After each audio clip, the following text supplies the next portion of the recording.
at the build of this chicken, you can see that it clearly descended from a T-Rex. Not really. No, a T-Rex is more like a cousin to modern birds, and even other feathered dinosaur species, it was fairly far removed.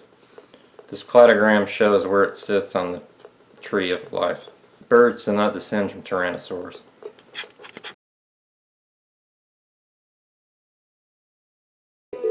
So, natural selection didn't do very good things for this chicken.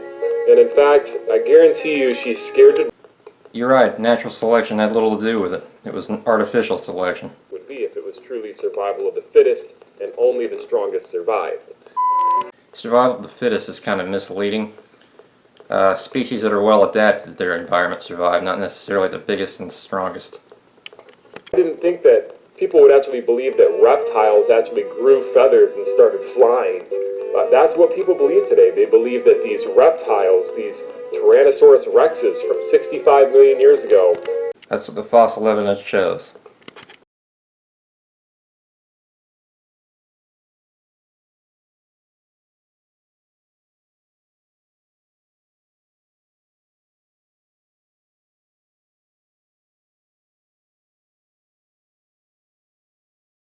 There's even a feathered tyrannosaur called Utyrannus.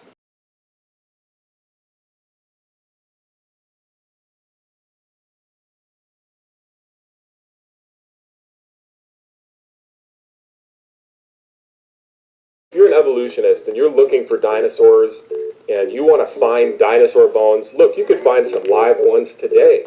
Right here in my hands, I actually hold... Yeah, birds are a subset of theropod dinosaurs, you're right again. ...from T-Rexes that existed 65 plus million years ago. They're the only... Those chickens are descended from jungle fowl, which do just fine in the wild, by the way.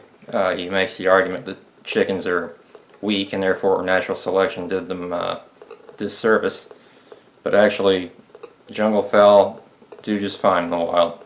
Most creationists don't really understand what they're arguing against.